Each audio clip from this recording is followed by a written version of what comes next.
आज के इस सेकेंड यूनिट जिसमें हम योगास के बारे में पढ़ेंगे, उसके फर्स्ट पार्ट में आप सभी स्टूडेंट्स का स्वागत है। और जैसा कि आप देख पा रहे हैं अपनी स्क्रीन पर जो शेयर हो रही है, इसमें certificate in yoga vocational courses का हम लोग कवर अप कर रहे हैं। यस, किसी को कुछ क्वेश्चन पूछना है आप पूछ लीजिए। जब मैं क्लासेस स्टार्ट कर देता हूँ तो कई बार मैसेजेस को मैं ध्यान नहीं दे पाता हूँ ना। तो जन्नत खान एंड अभी किसका क्वेश्चन था मैं देख पा रहा था, रोल नंबर कैसे डालेंगे। तो पूजा पाठक का क्वेश्चन है और मैं समझता हूँ काजल आपको आंसर देना चाहिए। Yes sir. वेविक्स ऐप के साइड में सेटिंग के ऑप्शन पर जाकर वहां से हो जाएगा। ओके, पता लग गया तो वहां से कर लीजिए आप पूजा। दूसरा क्वेश्चन है प्रियंका का कि सर एक क्वेश्चन है मेरा कि खाना कितने मिनट तक खाना चाहिए। देखिए ये क्वेश्चन थोड़ा सा डिफरेंट है, कितने मिनट तक खाना चाहिए। अगर आप ये कहते हैं खाने को कितने बार चबाना चाहिए, एक बार मुंह में जो एक बार आप लेते हैं उसे कितने बार चबाना चाहिए, तो मैं आपसे कहता कि एटलीस्ट 30 बार, 30 टाइम्स आपका चबाना चाहिए। और योगा में नेचुरोपैथी में खास करके ये कहते हैं कि खाने को पीना चाहिए और पीने को खाना चाहिए। मतलब पानी जो है वो आप मुंह में ले जाएं और मुंह में ले जाने के बाद में आप उसको काफी देर तक आराम से घुमाते फिराते रहें। उसके बाद में पानी को अंदर ले जाएं, जिससे उसमें लार और तमाम सारी चीजें उसके साथ में सलाइवा जो होता है वो मिल जाए। और खाना जब तक पानी जैसा ना बन जाए, मुंह में ही उसका पूरा लिक्विड ना बन जाए, तब तक उसको निगलना नहीं चाहिए, ऐसा कहा जाता है और ये प्रॉपर है। देखिए खाना अगर आप खाते हैं तो आपको मालूम है आपके दांत सबसे पहली यूनिट है जो खाना पचाने में सहयोगी होते हैं। उसके साथ में बहुत सारी सलाइवा भी आपकी साथ में जाती है। और आपके शरीर में दो चीजें हैं, एक अम्ल है, एक क्षार है, जिसको एसिड और बेस कहते हैं। तो आपकी मुंह में जो लार होती है, केवल इसके अंदर ही जो है वो क्षार होता है। बाकी का बॉडी में जैसे ही पेट में खाना नीचे जाता है तो अंदर सब एसिड होता है। तो इसको न्यूट्रल करने के लिए क्षार की जरूरत होती है। क्षार और अम्ल जब आपस में मिलते हैं तो न्यूट्रल हो जाते हैं, तो उसके लिए ये जरूरी है। दूसरा, एक चीज इम्पोर्टेंट ये भी है कि खाना खाया जाए तो कितना खाया जाए। तो आप खाना खाते समय अगर थोड़ा सा ध्यान दें तो कुछ समय बाद एक ऐसा मौका आता है जिसमें आपको महसूस होता है कि आपको डकार आने वाली है या डकार आ रही है। तो आप समझ लीजिए, चाहे आपको पेट खाली भी लगे तो आप समझ लीजिए कि अब आपकी रिक्वायरमेंट पूरी हो गई। दूसरी एक चीज, खाना खाने के साथ में आपको हमेशा पेट को थोड़ा सा खाली ही रखना चाहिए, क्योंकि आपको मालूम है जब आप खाना खाते हैं तो खाना ग्रास जो नली है जहाँ से खाना होके हमारा जाता है पेट में, तो यहाँ से एक प्रक्रिया होती है जिसको हम हिंदी में कहते हैं क्रमाकुंचन। और या जिसमें आप मालूम है up and down up and down up and down type में खाना स्टेप्स में आगे बढ़ता है। इसको इंग्लिश में क्या कहते हैं? हार्ट धड़कता है उसको तो पाल्पिटेशन कहते हैं। और इसको एक अच्छा कुछ शब्द है, मेरे को भी ध्यान नहीं आ रहा है, इसोफेगस से लेके हमारे पेट तक जो आंतों तक खाना पहुंचता है उसको जिस तरीके से हार्ट बीट होता है इसी तरीके से खाना हमारा स्टेप बाय स्टेप आगे बढ़ता है पेट की तरफ। तो ये प्रोसेस खाना खाना। पेरिफेरल, हाँ जी। वो जो मूवमेंट होता है ना फूड का अप एंड डाउन, तो उसको शायद पेरिफेरल बोलते हैं। यस बिल्कुल, पेरिस्टालसिस कहते हैं, बिल्कुल सही बात है। तो देखिए खाना खाना अपने आप में एक बहुत इम्पोर्टेंट और पहला स्टेप है हमारे शरीर के लिए। मुँह में जितना ज़्यादा खाने को पचा लेंगे, आपके पेट को उतना ही कम काम करना पड़ेगा। और खाना कब खाना चाहिए? खाने का अगर ज़िक्र आपने छेड़ा है, तो खाना कब खाना चाहिए? सबसे ज़्यादा बेस्ट सुबह के समय पे आप जितना हेवी डाइट ले सकें, आपको लेनी चाहिए। दोपहर को सुबह की आधी होनी चाहिए और शाम को दोपहर की भी आधी होनी चाहिए। और शाम को आपका भोजन सूर्यास्त होने से पहले हो जाना चाहिए। हमारी बॉडी में जो नाभि होती है, उसका हमारा सीधा जो कनेक्शन है, वो सूर्य के साथ में होता है। हमारे बॉडी का पूरा कनेक्शन ही सूर्य से है। तो एनर्जी जब जागृत होते हैं हम, उस समय ज़्यादा ज़रूरत होती है। अ, दूसरी मैं आपको एक बात बताऊँ, हमारी बॉडी में एक बायोलॉजिकल क्लॉक होती है, जिसके हिसाब से हमारी बॉडी का पूरा मूवमेंट होता है। और उस बायोलॉजिकल क्लॉक को हम जितना प्रिज़र्व कर पाएँगे, उतना हमारे लिए अच्छा है। आपने खाने की बात छेड़ी है, तो मैं इस यूनिट को तो आगे बढ़ाऊँगा ही। क्या मैं 2-3 मिनट का समय आपका ले लूँ और आपसे कुछ चीज़ें जान लूँ जो शायद आपको भी नहीं पता होंगी? यस और सर। और आपको यस जानकारी sir. Sir. Yes sir. Right. तो आप हमें बताइए खाना हम क्यों खाते हैं? To get energy. To get energy, absolutely right, सभी को पता होगा, हाँ? तो अगर खाना हम एनर्जी के लिए खाते हैं, तो आप हमें ये बताइए कि सुबह हमें भूख लगती है 8-9 बजे के करीब जब सो के उठते हैं। पूरी रात हो गई होती है, खाना पच चुका था, वो निकल जाता है। जिस तरीके से बॉडी में कंज़्यूम हो जाता है, बाकी का वेस्ट निकल जाता है। हमें भूख लगती है, हम खाना खाते हैं। नाश्ता हम करते हैं, तो नाश्ता करते ही अगर नाश्ता थोड़ा-सा हेवी कर लें, तो और ज़्यादा एनर्जी मिलनी चाहिए। तो नाश्ता करने के बाद हमें सुस्ती क्यों आती है? गाड़ी में आप पेट्रोल डालें, गाड़ी तुरंत चालू हो जाएगी। खाना जब हम खाते हैं, तो हमें सुस्ती क्यों आती है? सर, क्योंकि हमारी बॉडी उस फूड को डाइजेस्ट कर रही होती है, तो हमें थोड़ा रेस्ट चाहिए होता है। चलिए, बिल्कुल सही, सभी लोगों की यही ओपिनियन होगी। तो मेरे को बताइए कि खाना कितनी देर में पच जाता है?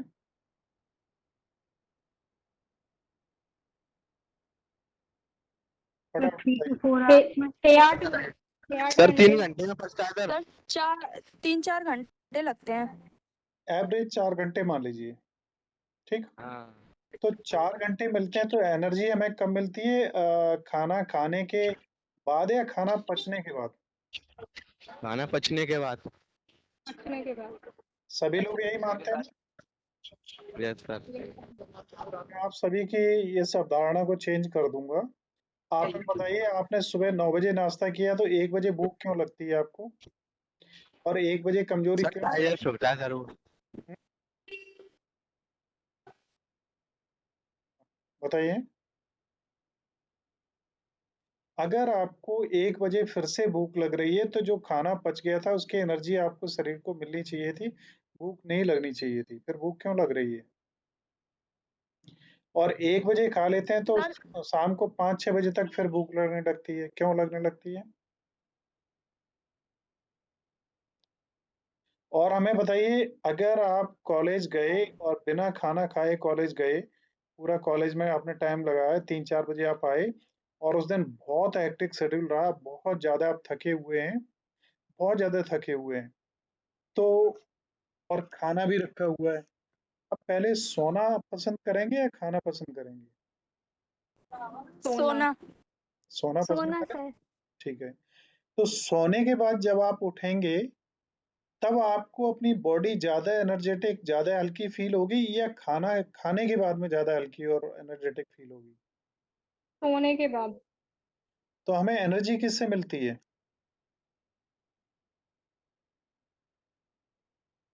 बताइए। खाने से एनर्जी मिलती, लेकिन रेस्ट से थोड़ी। अच्छा, एक बात बताइए, आपको पता है कि अगर एक रात आपको सोने को ना मिले, तो ज़्यादा दिक्कत होगी या एक रात खाने को ना मिले तो ज़्यादा दिक्कत होगी? सोने से दिक्कत होगी, खाने से सर नहीं होगी खाने फिर। को ना मिले। सर सोने से ज्यादा होगी। एक रात अगर आप सोएंगे नहीं ना तो सुबह मुंह लटका हुआ फिरेगा और हर आदमी आपको पहचान लेगा कि कुछ दिक्कत है। और अगर एक रात खाना न मिले तो शायद कोई दिक्कत नहीं होगी, काम चल जाएगा। 3-4 रात भी अगर आपको खाना मतलब 3-4 दिन 5 दिन भी अगर आपको खाना न मिले, लोग लंबे व्रत पे रहते हैं। अन्ना का आंदोलन आप लोगों को याद है किसी को? Yes. Yes sir. Yes sir. 21 दिन चला था। Yes sir. 21 दिन केवल उन्होंने पानी पिया था। 21 दिन बिना सोए रह सकते हैं आप? No sir. No. No sir. चलिए, तो मैं अब आपको एक चीज और बताऊं जो शायद आप यकीन न कर पाए।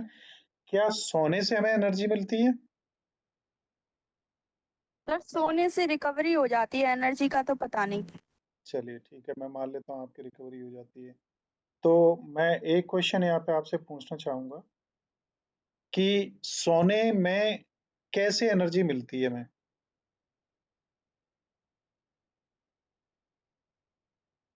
हम सोने के बाद फ्रेश सर क्यों फील करते हैं? सर हमारी सेल्स से रिकवर हो जाती देखिए, मैं अब आपको बताऊं सर थोड़े मैं से बोलूं? मेरे अपनी जो एक्सपीरियंसेस हैं, फिर मैं क्लास को आगे बढ़ाता हूँ। वो ये है कि आप एक दिन में आपका जो दिमाग है वो लगभग 10 लाख फोटो खींचता है, जिनको हम क्या कहते हैं, जिनको अ, इसकी भाषा में कहा जाता है, अ, वो बनाते हैं, हम क्या कहते हैं इनको, लाइफ में जो स्मृतियां स्टोर होती है ना ब्रेन में और दिमाग में, उनको एक अच्छा शब्द दिया जाता है, हिंदी में कुछ कहते हैं। तो लगभग आप जब आंख आपकी खुली हुई है तो जो कुछ आप चीज देख रहे हैं वो आपके ब्रेन में जा रही है ना, जो कुछ सुन रहे हैं वो आवाजें भी जा रही हैं, कुछ भी Yes, हो sir. रहा है। हाँ, इसको हम बोलते हैं संस्कार। कि हर सेकंड अ, हजारों सैकड़ों संस्कार आपके तैयार होते रहते हैं। और आपको मालूम है आपका ब्रेन जो है उसमें जो मेमोरी है, सबसे छोटी यूनिट है जिसमें मेमोरी डाटा स्टोर होता है, उसकी क्षमता इतनी है कि कई लाख की यूनिट्स में डेटा को स्टोर कर सकता है। हम क्या करते हैं, जब सोते हैं तो हमारा ब्रेन काम करना बंद कर देता है, ऐसा ही होता है।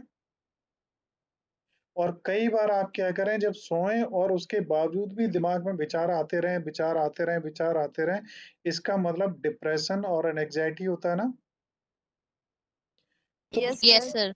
सोने के समय जो आपके दिमाग ने कैमरे ने जो पिक्चरें तमाम दिमाग में स्टोर कर ली गई होती हैं, दिमाग पूरा ऑक्यूपाई हो चुका होता है, उसमें बहुत सारी चीजें हमारी याददाश्त से बाहर चली जाती हैं, खत्म हो जाती हैं, वाइप ऑफ हो जाती हैं। जैसे हमारा रूम है, उसमें तमाम गंदगी भर गई है, हम झाड़ू लगाते हैं, फ्रेशनेस आ जाती है।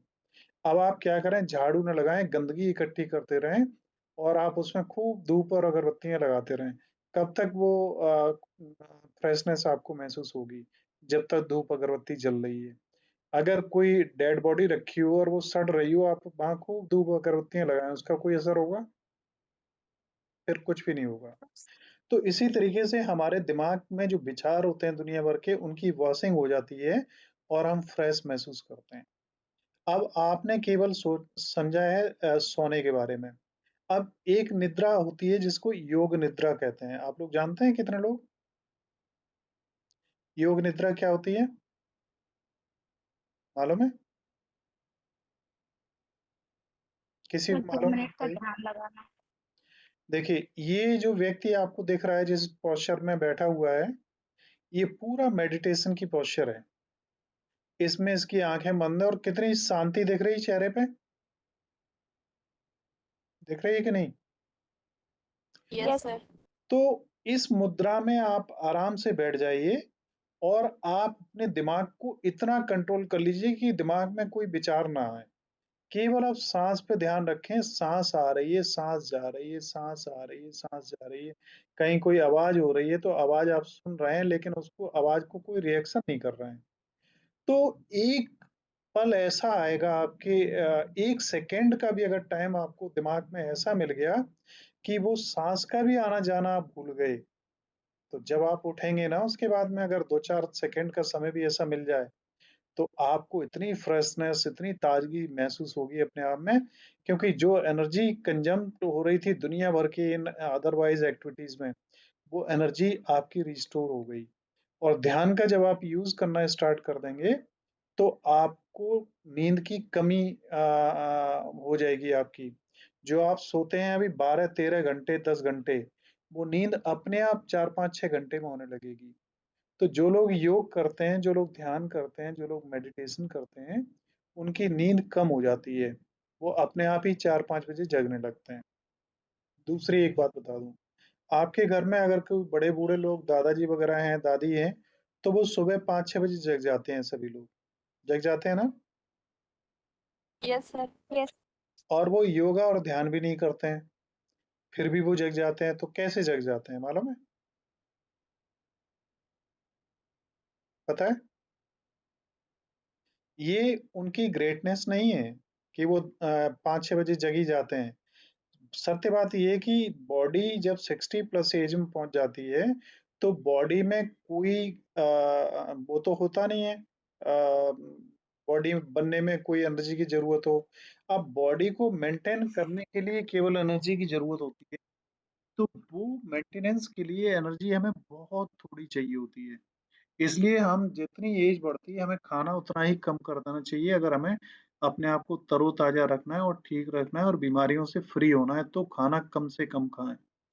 खाना और खाने में आप स्टूडेंट सभी को मैं एक क्या एक्सरसाइज दूं, मतलब एक घर में काम करने के लिए एक होमवर्क दूं आज, और उसे आप यस सभी लोग करेंगे। Yes sir. अगर आपको ऐसा लगता है वास्तव में आप करना चाहते हैं, तो आप क्या करिए कि सुबह तो आप जितना हैवी डाइट ले सकते हैं लीजिए, जो इच्छा हो वो लीजिए। और शाम के समय आप फ्रूट्स लीजिए, फल लीजिए, सलाद लीजिए और तमाम सारी ऐसी चीजें लीजिए। लेकिन उसमें कार्बोहाइड्रेट्स और फैट्स वाली चीजें मत लीजिए। कोई फास्ट फूड मत लीजिए, रोटी वगैरह मत लीजिए, सब्जी खाना वगैरह जो चीजें हैं वो मत लीजिए, कच्ची चीजें लीजिए। सलाद लीजिए आप, और ये फ्रूट्स वगैरह लीजिए। फिर आप पढ़िए, तो आपको देखिए कि आपको कितना लाइटनेस महसूस होगी, पढ़ाई में आपका कंसंट्रेशन प्रॉपर होगा, आपको हर चीज समझ आसानी से आएगी। 1-2-4 दिन ऐसा करके देखिए। और जब आप पढ़ें, तो पढ़ने से पहले कम से कम 10 मिनट आप ध्यान करें। तसल्ली से बैठ जाएं, जहां शांति हो, आंखें बंद कर लें। जैसे हाथ इन्होंने रखे हुए हैं, इस मुद्रा में रखें। या ज्ञान मुद्रा एक होती है जिसमें आपका अंगूठा और पहली उंगली मिली हुई होती है। हाथ ऊपर, ये जो हथेलियां दिख रही हैं, ये ऊपर की तरफ होती हैं। शोल्डर्स और पूरी बॉडी बिल्कुल रिलैक्स होती है। 3 गहरी सांसें लें और उन्हें निकालें। उसके बाद में सांस पे आप ध्यान रखें, सांस आ रही, सांस जा रही है। और जब भी कभी आपका उठने का मन हो, तो आप तसल्ली से फिर 3 गहरी सांसें लें, फिर उन्हें निकालें। और उसके बाद हथेलियों को आपस में रगड़ते हुए अपने पूरे चेहरे पे उससे मसलें, मसाज करें। और फिर आंखों के ऊपर हथेलियां रख के धीरे से आंखों को खोलें। फिर आप देखें आपको कितनी फ्रेशनेस महसूस होती है। पढ़ाई में जब कभी आप थोड़ा सा थकान महसूस करने लगे, नींद महसूस करने लगे, 4-5 गहरी सांसें लें। जितनी गहरी सांस लेते हैं, उससे भी ज्यादा गहराई के साथ में उस सांस को निकालें, जिससे आपके शरीर के अंदर जो CO2 की मात्रा बढ़ गई है, वो मैक्सिमम निकल जाए। आपको फ्रेशनेस अपने आप महसूस होने लगेगी। ओके, तो मैं उम्मीद करता हूँ आप लोग करेंगे और मेरे को बताएंगे भी कि क्या रहा आपका अनुभव। ठीक है, तो मैं आगे बढ़ता हूँ। देखिए अब आज की फर्स्ट स्लाइड की तरफ। अब फर्स्ट है कि understanding and performing of various asanas for yogic therapy. हमने पिछले बारे में क्या पढ़ा था? योगा, और योगा का हमारे इंडिविजुअल डेवलपमेंट और सोसाइटी के डेवलपमेंट में क्या योगदान है। इसमें हम पढ़ रहे हैं कि हम जो योगिक थेरापी है, उसमें तमाम तरीके के जो आसन हैं, उनका क्या प्रयोग है और कैसे होगा। तो योगा, सबसे पहले आप योगा को ही समझ लें। Understanding and performing of various asanas for yogic therapy. आसन क्या है आपको पता है ना, योगा का एक पार्ट है। और योगा क्या है ये आप अच्छी तरह पढ़ चुके हैं, मैंने फिर भी इसमें एक स्लाइड आपको दी हुई है। तो योगा क्या है? योगा आपके तन, मन और अध्यात्म इन तीनों को एक साथ जोड़ के आपके समग्र विकास के लिए सहयोगी होता है। और इसके जब आपका कंप्लीट पर्सनालिटी डेवलपमेंट होता है तो निश्चित रूप से आपके मन में अच्छे विचार आते हैं और आपका जो इंटेलेक्चुअल लेवल है वो बढ़ता है और आप अपने डेवलपमेंट के साथ अपने घर परिवार और सामाजिक डेवलपमेंट में भी एक सहयोग दे पाते हैं। इसके आगे मैं बढ़ता हूँ। अब आसन जो है ना योगा का ही एक पार्ट है। देखो मैंने आपको बताया था योगा में कितने पार्ट आपने पढ़े थे।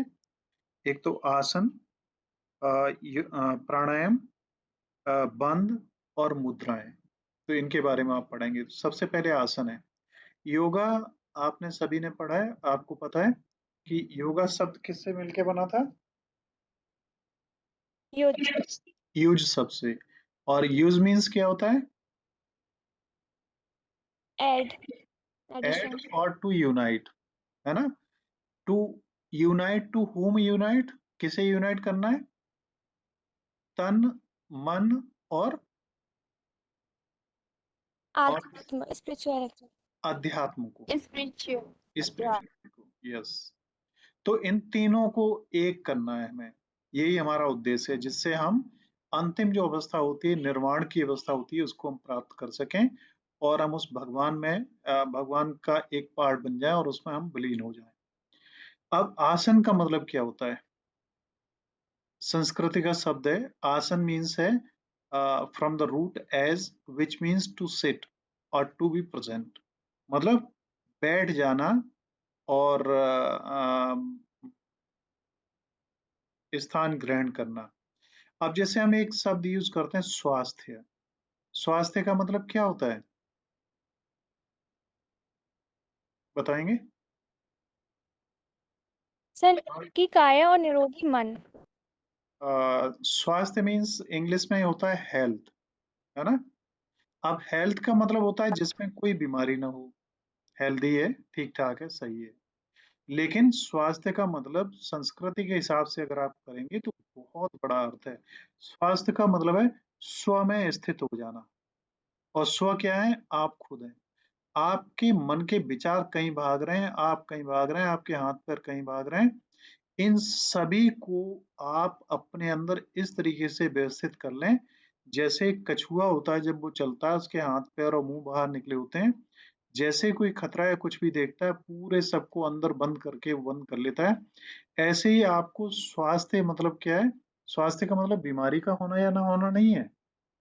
स्वास्थ्य का मतलब है आपका चिंतन, आपकी सोच, आपके विचार, वो सब अब अपने आप में स्थिर हो गए हैं, उनमें कोई भागदौड़ नहीं है। तो आसन का मतलब क्या है कि कोई विशेष स्थिति में अपने आप को व्यवस्थित कर लेना। और इसके साथ में आसन जो अब आप करेंगे, जैसे योग आसन आप सीखेंगे, ताड़ासन है, वृक्षासन है, शशांक आसन है, सब आसन है, दुनिया भर के आसन है। अब इन आसन का जो डेफिनेशन है, अगर इसको विस्तृत इसका विवरण करेंगे तो हठ योग में आसन कुछ एक्सरसाइज टाइप के हैं जिनमें आपको किसी विशेष मुद्रा में बैठना है या झुकना है या खड़े होना है या सिर के बल खड़े होना है या आपको ट्विस्ट करना है बॉडी को या तमाम तरीके से अपनी बॉडी को बैलेंस करना है। तो आसन क्या है? हमारे शरीर को किसी विशेष स्थिति, विशेष एंगल, विशेष परिस्थिति में अपने शरीर को मोड़ना, शरीर को मैनेज करना, शरीर को जिस मुद्रा में हम चाहते हैं उसमें स्थित करना आसन कहलाता है। नेक्स्ट हम आगे बढ़ते हैं। तो देखिए आसन और योगा में डिफरेंस क्या है। योगा एक बड़ी बात है और आसन योगा का एक पार्ट है। इस तरीके से आप समझ के चलिए, ठीक है? The term asana and yoga are related concept within the broader context of the ancient practice originating in India's asanas are one part of the broader yoga tradition. तो आसन और योग को आमतौर पे एक ही कहते हैं, लेकिन ऐसा कहना उचित नहीं है। जो आसन है वो योगा जो पद्धति है उसका ही एक पार्ट है, और इससे क्या होता है, हमारी लाइफ में एक होलिस्टिक अप्रोच डेवलप होती है। आसन हमारे योगा में की किसी विशेष मुद्रा को प्रदर्शित करते हैं, और योगा एक बड़ी चीज है जिसके अंतर्गत हमारे ये मुद्राओं के साथ में मानसिक स्थिति और स्पिरिचुअल स्थिति, इन सभी को एक चित्त किया जाता है, वो योगा कहलाता है, और आसन योगा का एक पार्ट है। इसके साथ में ही आसन का संबंध हमारे शरीर की भौतिक स्थिति से होता है, और आसन का मतलब हमारे शरीर में जो हम तमाम मुद्राएं बनाते हैं, जैसे यहाँ पे देखिए ये मुद्रा है, ये ज्ञान मुद्रा में ये मुद्रा है, ये हमारे पैरों का जो तरीका है बैठने का वो है, स्ट्रेट बैठे हुए हैं, तो ये एक आसन है। अलग अलग मुद्राएं होंगी, अलग अलग तरीका होगा, अलग अलग झुकाव होगा, अलग अलग बॉडी की स्थितियां होंगी, तो ये सब कहलाते हैं आसन। ठीक है ना। और इसके बाद में आसन भी जो है, जैसा पहले भी बताया जा चुका है कि संस्कृति के शब्द से लिया गया, जिसका मतलब होता है सीट, बैठना, ध्यान की मुद्रा में बैठना। और आजकल हम लोग आसन और योगा को एक जैसा ही मानते हैं।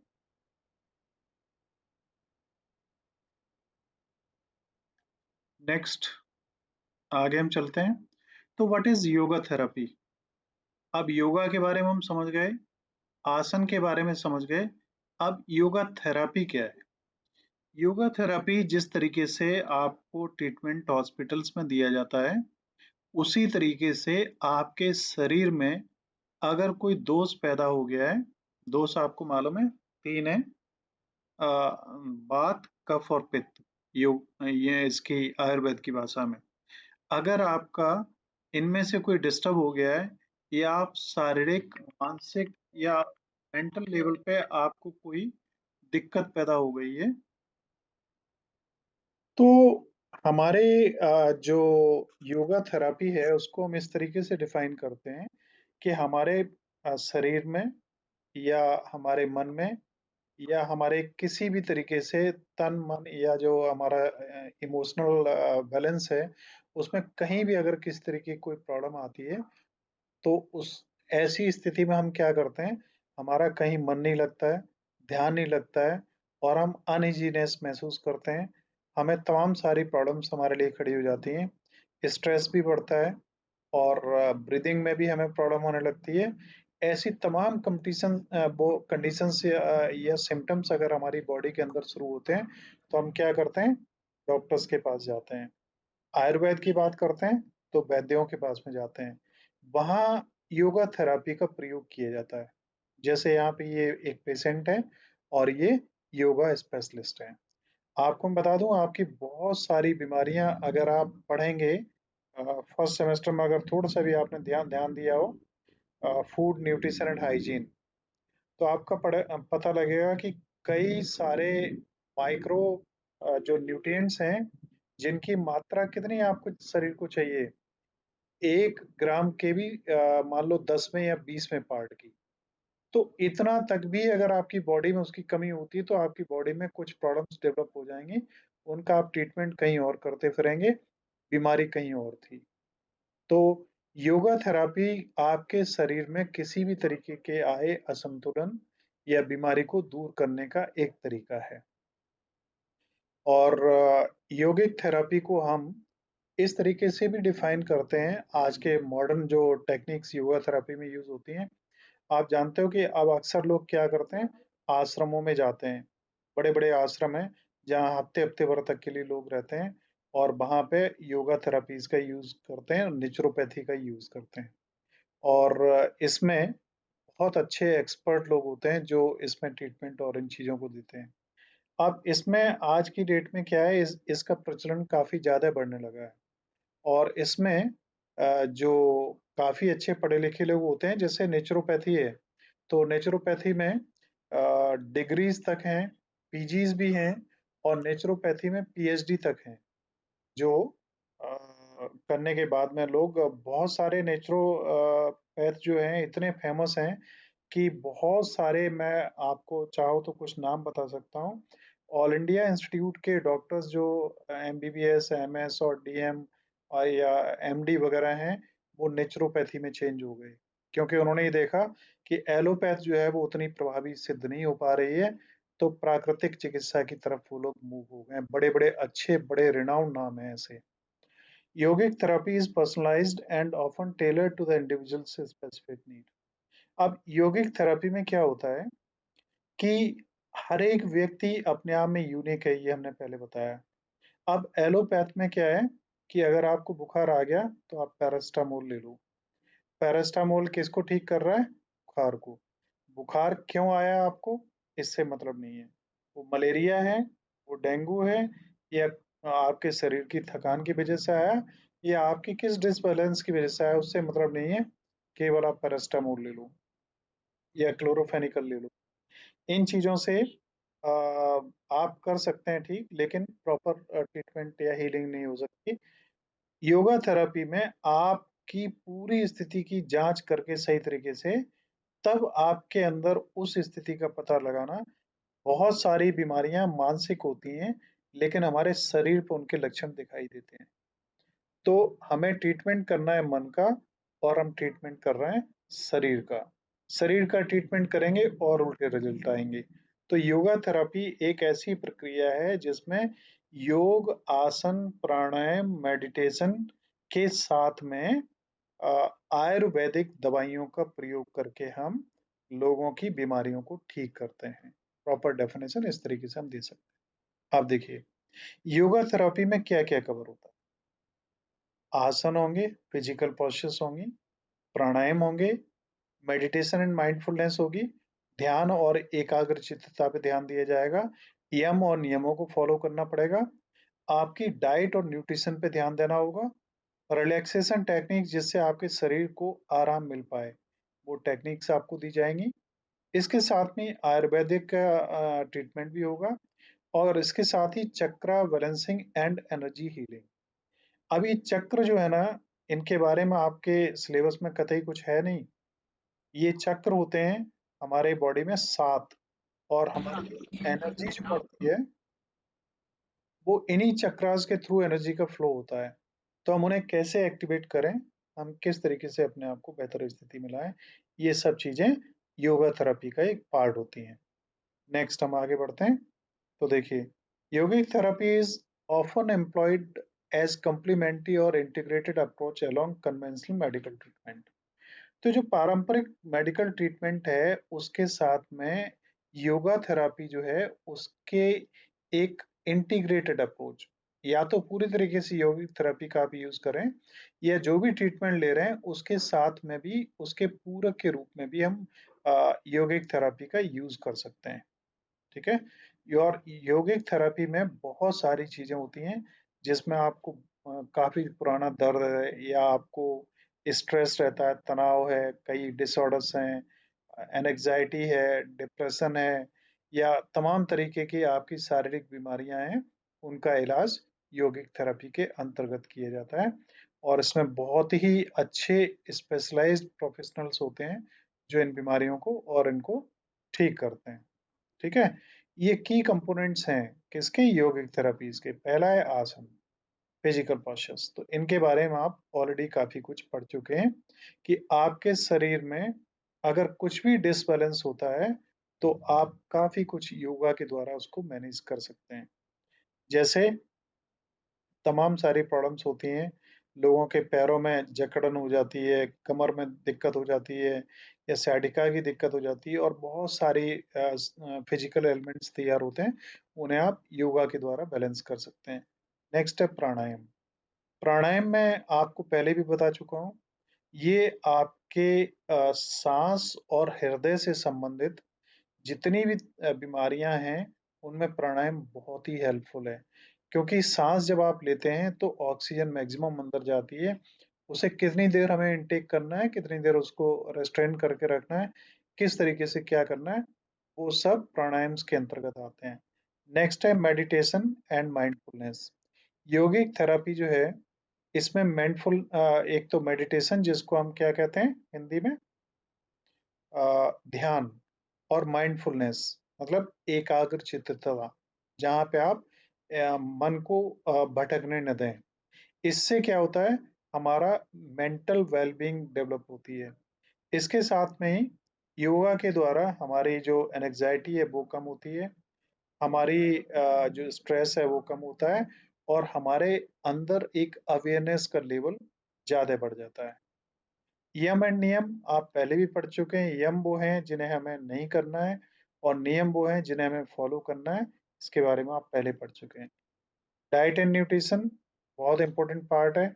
हमारा शरीर पंच तत्वों से मिलकर बना है, और ये पंच तत्वों में जिसकी भी कमी हो जाएगी उसी की प्रॉब्लम्स आपके अंदर खड़ी होने लगेंगी। ठीक है, आपको मालूम है कि फ्री रेडिकल्स क्या होते हैं?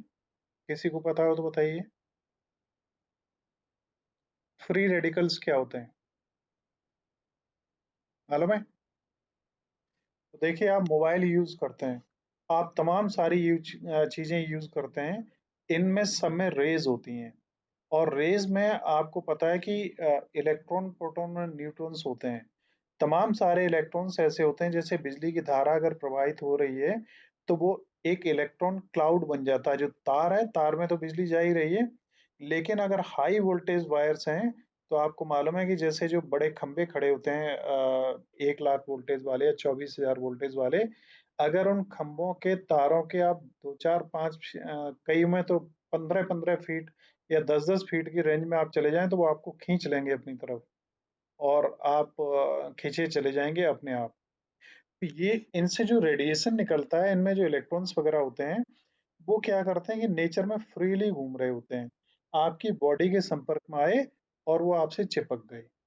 तो आपकी बॉडी में जो छोटे छोटे छेद होते हैं जहाँ से सांस भी लेती है हमारी स्किन, मालूम है? स्किन हमारी सांस लेती है, और स्किन में पसीने के द्वारा बहुत सारे हमारे जो टॉक्सिन्स हैं बॉडी से बाहर निकलते हैं।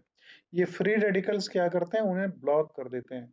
जब वो ब्लॉक हो जाते हैं तो हमारे ये जो तमाम गैसेस हैं अंदर खराब, और CO2 वगैरह, और उसके साथ में और भी तमाम जो टॉक्सिन्स हमारे बाहर निकलते हैं वो नहीं निकल पाते।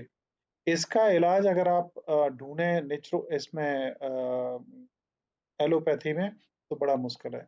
नेचुरोपैथी में और इसमें यौगिक थेरेपी में अगर आप बात करें तो इसमें एक बहुत अच्छी छोटी सुंदर सी प्रक्रिया होती है, मड बाथ। मड बाथ में क्या होता है, एक मिट्टी होती है, खास करके विशेष तरीके की मिट्टी होती है जो चिपकने वाली होती है, और उसके गाय का जो गोबर होता है उसमें मिला के पूरे शरीर पर उसका लेपन करते हैं। और लेपन करने के साथ में कई बार क्या होता है, मिट्टी का गड्ढा खोद के उसमें आदमी को दबा दिया जाता है, ऊपर से मिट्टी पूरी डाल दी जाती है, उसका सिर केवल खुला रहता है। माथा और सिर जो रहता है जिसमें बाल हैं उसको गीला रखा जाता है, जिससे शरीर के अंदर की जो गर्मी निकलती है वो हमारे सिर पे न चढ़े। हमें फ्री रेडिकल से मुक्ति देती है, जो समाधान और चीजों में नहीं है। बहुत सारी बीमारियां इससे दूर हो जाती हैं। नेक्स्ट है relaxation techniques. Relaxation techniques yoga में ही हैं। कोई दवाई ऐसी नहीं बनी जो आपको रिलैक्स कर पाए। जितनी भी दवाइयाँ दी जाती हैं, वो क्या करती हैं कि आपके दिमाग को रिलैक्स नहीं करती, दिमाग की सोचने की क्षमता को कम कर देती हैं। आप एक बात बताइए, अगर हाई बीपी के आप टैबलेट ले रहे हैं या दवाई ले रहे हैं, तो बीपी कैसे नियंत्रित होता है? आप में से कोई बताएगा? बीपी कम कैसे होता है? देखिए, थोड़ा-सा इंटरेक्टिव बनिए, अगर सभी को मालूम होगा, सब लोग बता सकते हैं। लेकिन सही बात है वो आपको पता नहीं होगी, मैं बताना चाहता हूँ अगर आप लोग जानना चाहेंगे तो। किसी का आंसर नहीं मिल रहा है, मैं आगे बढ़ता हूँ। तो यहाँ पे है रिलैक्सेशन टेक्निक्स। रिलैक्सेशन टेक्निक्स में एक ये आया है, देखो, योग निद्रा, जो मैं अभी बात कर रहा था आपसे। योग के दौरान आप नींद भी पूरी कर लें।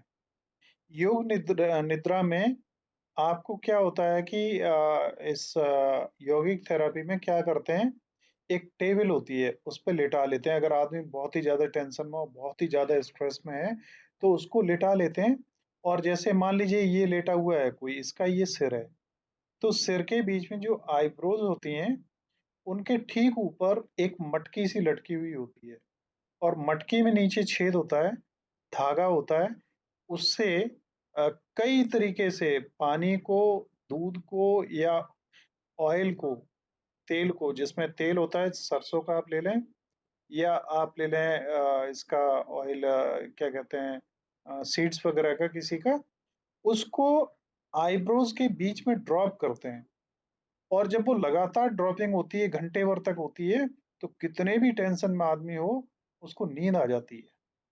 ये नींद आती है, ये डिफरेंट है, और आप नींद वाली दवाइयाँ खा के नींद लेते हैं, वो डिफरेंट है।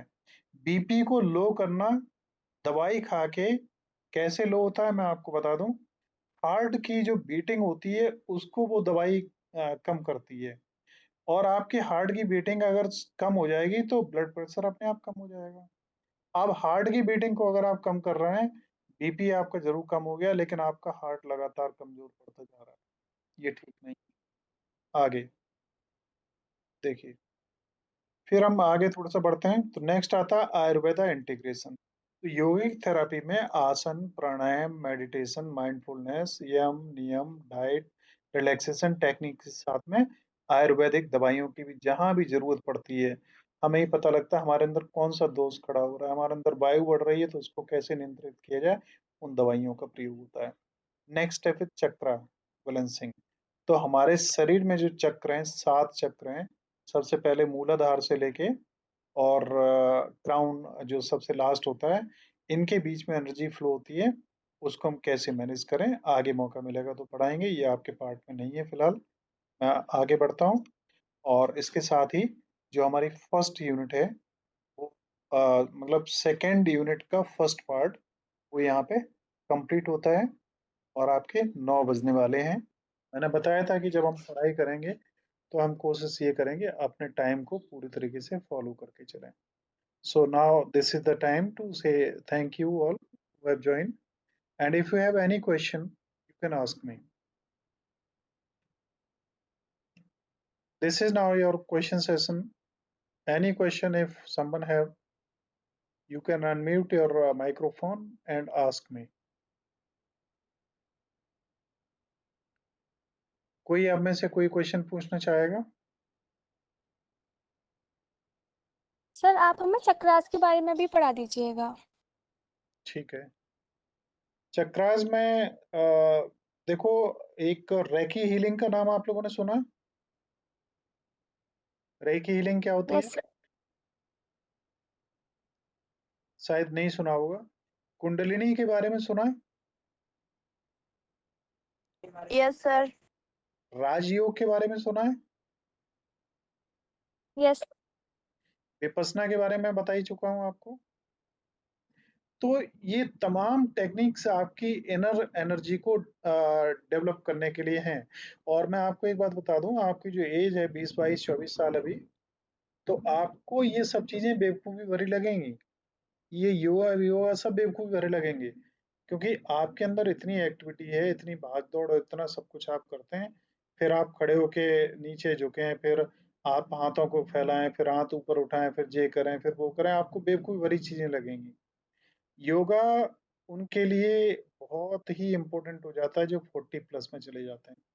तो आपको अभी क्या करना चाहिए मालूम है, जो मैं रिकमेंड करूंगा, वो ये है कि आपके अपने चक्रास को आपको एक्टिवेट करना चाहिए।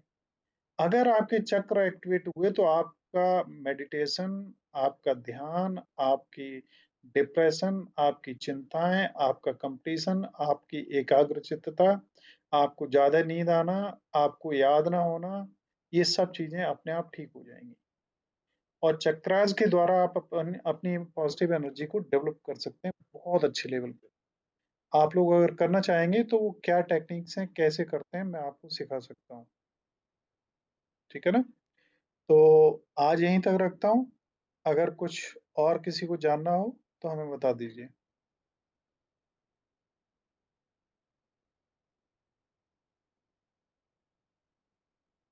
कोई नहीं?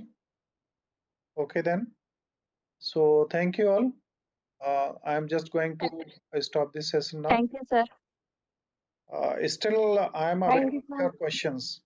देखिए, अगर क्वेश्चन नहीं उठते हैं इसका मतलब ये है कि आप पढ़ाई नहीं कर रहे हैं। आमतौर पे टीचर्स बसते हैं कि क्वेश्चन न पूछे जाएं। मैं आपको बहुत कोशिश करता हूँ कि आप मैक्सिमम क्वेश्चन पूछें।